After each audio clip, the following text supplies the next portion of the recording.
Hey everybody, today I'm taking a look at Kodachi, which is a small box card game designed by Adam West and published by WizKids. This accommodates 2 to 4 players and takes around 45 minutes to play. So the core mechanisms in this game are push your luck and deck building, I suppose you could call it. Before I get into my review of Kodachi, I just want to give a shout out to Keyender.co.uk, who proudly sponsor the show, and obviously be sure to check their website out if you live in the UK and you frequently buy board games. But let's get back to Kodachi. So, as I said, this is a push your luck style game, which is going to look a bit like this when it's on the table. So you've got 2 decks here. You've got the enemy deck and you've got this kind of rewards deck. You have these 3 different piles of point tokens. You've got this ninja star, which is going to be just a kind of a reminder token, which I'll explain the relevance of in a little bit. And each player is going to have their own deck of cards, which starts exactly the same. However, this can change throughout the game, and that's going to consist of these cards here with numbers on. So you've got 3 number 1s, 2 number 2s, 2 number 4s and 3 number 5s, and you also have these 2 special cards here which can be used to either as a 3, or it can be used to increase or decrease the value of one of your existing cards. So before you get started, you're going to give those cards a good shuffle, and then you're going to draw 6 to create your starting hand. So I've given my starting hand a shuffle, and these are the 6 cards I'm going to start with. So you see I've got my special card here, I've got a bunch of lower numbers, and I've got this 4 here. And having all of one type, as in all being high and all being low, can be quite useful in this game. So let's talk about how the game actually plays out. So the idea is we're going to be trying to overcome these different enemies by either using strength or stealth. And whenever you reveal the card, you're going to have a look at the value here, and also going to have a look at this card here at the top, which is going to be a potential reward you can take by defeating a number of enemies. And the more enemies you defeat, the more cards you can potentially take as currency or even buy to add to your deck of cards. Now, when you reveal that first enemy, and these enemies are going to come in 2 different colours. You've got the basic enemies which come in this colour here, and you've got these red cards here which are particularly difficult to overcome. So it gives you a bit of a warning to say, you know, the next enemy is going to be tough to overcome. Are you sure you want to go for it? But anyway, let's get back to how the game actually plays. So first off, you're going to have a look at the value here, and you're going to decide whether you want to take a stealthy approach or a strength approach. And all that means is that if you want to take a stealthy approach, you want to keep going lower than the number here.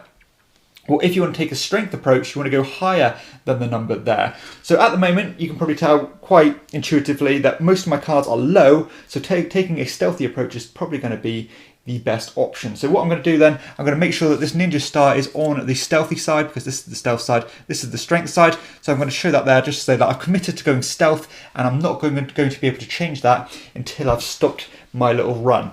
So anyway, so I've got to undercut a value of 4, and I can do that quite comfortably by placing this 2. So let's just say I overcame this enemy here by playing that 2.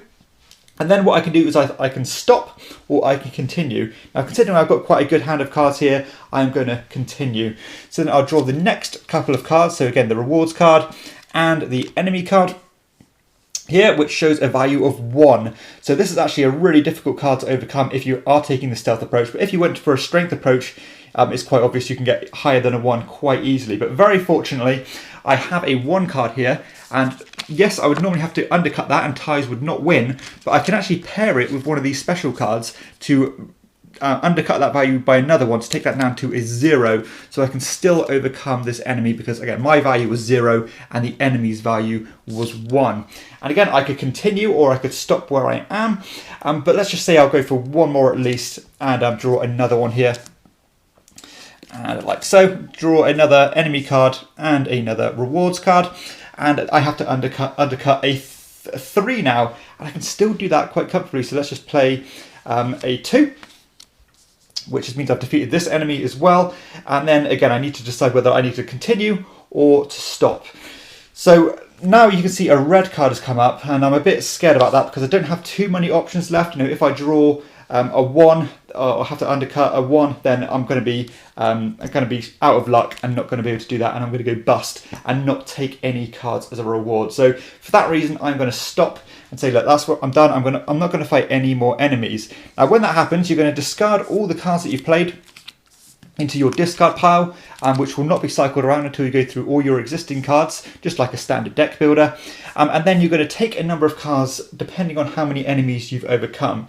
So if you only ever overcome 1 or 2 enemies, you only get to take 1 card. But if you take 3 enemies, you get to take 2 cards. 4 cards, you get to take 3 enemies. And if you overcome 4 enemies, you get to take 3 cards, etc. So you are incentivized to keep pushing because you get a lot more rewards in return.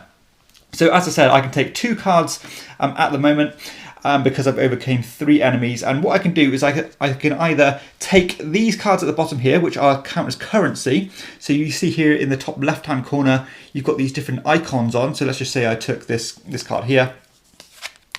And I would also have to take another currency card because I can't actually afford to take any of these other cards here to add to my deck. So let's just say I take this card as well and add that in front of me. And I can either use those immediately if I could afford to, or I can store them up for later rounds, as long as I only ever have 4 or fewer in front of me. But let's just say I did have enough currency here to pay for one of these. You can see here this card costs 2 of the same resource. This card here costs a fan, a vase, and one of these lion symbols, and obviously get to buy that card. And when you get these cards in particular, you can either use them as a 3, and you'd also get to take one of the matching tokens here, which will increase as the game goes on. And this is going to be one of the end game triggers. So as soon as somebody gets 4 of those symbols, or until all of them run out, that is going to trigger the end of the game. And you can see here as well in the top right hand corner, you've got a number of points which is going to contribute towards your end game score as well. And these ones here that look like this is going to depend on the amount of points you get is going to depend on how many different players have these particular cards. So if one person is stockpiling all these particular cards, they're going to be worth 6 points each. And that's essentially how the game is going to keep playing. I will say that once somebody's the active player's taken their turn, all the other players get to take 1 card as well. So you are kind of invested in other players' turns, and you can end up buying and acquiring cards even when it's not your turn. So that's a really useful thing to keep players engaged. And then of course you will draw back up to 6 cards, but you can actually keep hold of some cards if you want to. So let's just say that I've used most of my lower cards here, so I'll probably discard this number 1 as well, and then draw an additional 5 cards and potentially go to a more kind of a strength route next time because I've got all my high cards in play. And that's going to be basically how the game's going to play out, as I said, until all those tokens have been taken, or until one player has 4 of them. But let's take a look at what some of the cards do and the variety of the deck. Okay, so I've just revealed a few cards here just to show you what the game has to offer really. So in terms of reward cards, you can get cards like this, which just let you draw more cards, which is great because it lets you keep on adding to your hand and maybe overcoming more and more enemies as you go. Again, I've mentioned these ones here when you get these point tokens. You got ones here that can kind of increase your score by 2. Ones here that are straight up 6s. You've got ones here that will give you points based on other cards you collect throughout the game. So this one says, every other white card I get, it gives me plus 1 point. This one here is my particular favourite card, where even halfway throughout your run, or whenever you play this card, you can switch from stealth to strength, which normally you wouldn't be able to do, or of course vice versa. And you've got this one here, which is a straight up 0. And these are all going to give you points according to how strong they are as well. Additionally, some of the enemies are going to look like this. So I've showed some of the more difficult enemies to overcome. So you've got your generic ones here, which I've mentioned before, but these ones here, when it's a red card, it shows that if you go stealth, you need to go lower than this value, or if you go strength, you need to go higher than this value. So you know it's going to be a difficult fight before you even get started. And you've even got cards like this, which are actually divided in half, which counts as 2 enemies, and you need to overcome both of them before you can move on. So that's, again, really difficult cards to overcome, but sometimes they will give you these gold coins as a rewards, which can be used as a wild currency to pick up any card that you want. So that's going to be the kind of cards that are going to show up throughout the game. Okay, so that's pretty much the extent of Kodachi. Let's get into my thoughts and into the review. So first off, I generally like push your luck games. There's a lot out there, and this is a good one. It's a solid one, and it certainly takes a different approach. When you commit to going higher and lower, and it synergizes with the whole deck building thing pretty well. Of course, it's pretty a one-line strategy that you go for. You know, are you going to try and keep building towards higher cards or lower cards, and then just reacting to what comes out. Now, generally, a lot of push your luck games are complete random output, and yeah, this one is in a lot of ways. But I will say one of the things that I didn't like about the game was the fact how sometimes the cards play out, because as I said, this deck is made up of two different types of cards. You've got the more basic cards here, and you've got the red cards here, which are particularly difficult to overcome. Now, it does work out that sometimes players will have a nice clean run of pretty easy cards and will just be able to breezily go through them with no issues whatsoever. And even they can even do that with a pretty basic hand of cards. But next time, some person might take their turn, and it's a red card to start with. Maybe it's got a 0 on it or something. That one doesn't. And you know, even if you had a whole bunch of low cards, you know, you got your 1s and 2s, but you just didn't have that ability to take it to a 0, then you're going to be bust before you even get started. And that does happen quite frequently. So sometimes that luck can feel a bit annoying and frustrating. Whereas if it was a pure random output, as in like a die roll or something like that, at least you can say, you know, we were all kind of playing from the same, on the same level playing field, rather than, you know, the cards just worked against me and there was nothing I could do about it.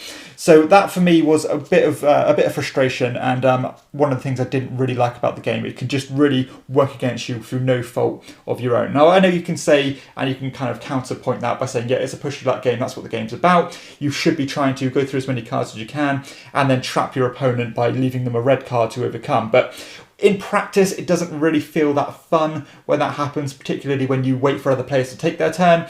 And then, yeah, you do get one card as a reward no matter what.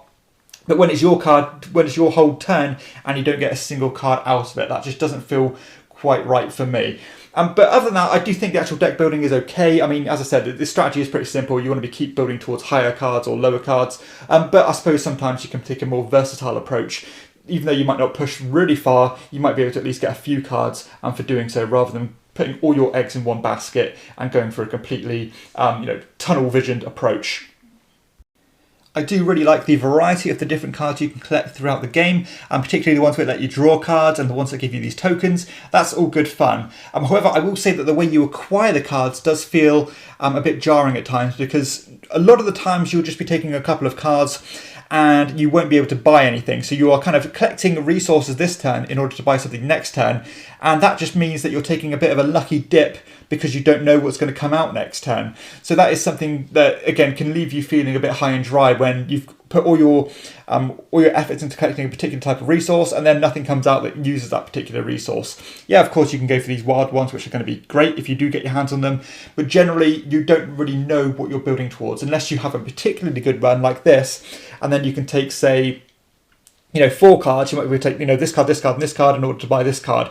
When that happens, it's fantastic, but not often does that happen. So sometimes, as I said, you're picking things up without much knowledge of what's going to come out in the future rounds, so you're pretty much picking things up blindly. One of my other issues with the game is in terms of the time investment. This game does take around 45 minutes to play, which I think, and I genuinely feel, is about 15 minutes too long. It does kind of outstay its welcome for that last 30% of the game, and it would have been nice to get this comfortably done in that kind of 30-minute time frame. I wouldn't say it's massively a problem because it is still a relatively short game, but it is noticeable for me in all the games I've played this. It does feel like it's just a little bit longer than it needs to be, and you start kind of looking at your watch when it gets to that last third of the game. So yeah, I would say this game does take a little bit longer than it needs to. I also can't really give this game high praise in relation to its replayability.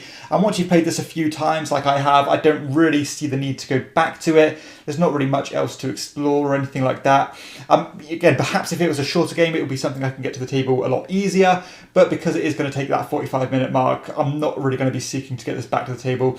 Because there are, in my opinion, better push-your-luck games out there that even happen in a shorter time frame. Games such as Push is a big one for me, that you can get this done in a lot shorter, and it has a kind of a more ruckus and a more fun time and vibe from it. But if you want to play a game that takes 45 minutes or so, you can go for something like Quedlinburg, which is a bit more involved and you get a bit more invested in. So this one kind of strikes a weird balance between the two, where it feels ultra light and breezy, but it still does feel a bit too long. The player interaction of the game isn't a big part of it. Yeah, I think it's a very clever idea that when it's another player's turn, you at least get to take a card, which is quite interesting. But generally, people are just kind of in their own game and just keeping their head down and trying to build their own cards out. And when it's another player's turn, you aren't really that fussed about what they do. I suppose a big part of it as well is these points tokens. You know, if you've got a particular card that has a token on it, you might want to jump on the same one as another player so that you can get those higher point values. And of course, you're at least trying to keep a tally on what the other players are doing so that you can keep up with them, which might encourage you to push further when it's your turn because you know another player's ahead of you. And I also think it's quite an interesting choice in order to put these cards in so that it adds a bit of more interaction where if you know somebody's got all these cards here, you might need to jump in on them as well so that you at least get some points and take some away from that person from getting a kind of snowballing point system going. So interaction is fine, nothing major and not a big influence on the game. I think from a production standpoint, the game is very attractive. The artwork is all very polished and it looks quite atmospheric, so no issues at all. And in fact, I think the artwork is very good. The actual symbology and stuff as well is absolutely crystal clear. No issues whatsoever. Card stock is generally okay. No real issues there. So yeah, in terms of production, no problems at all.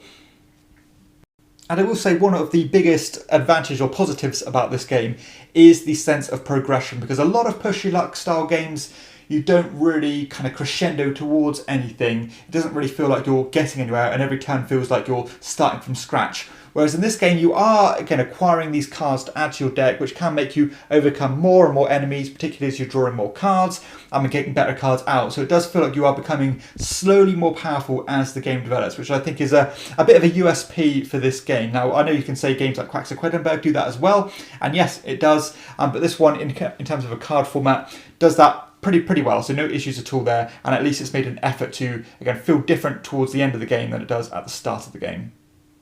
So, final thoughts on Kodachi.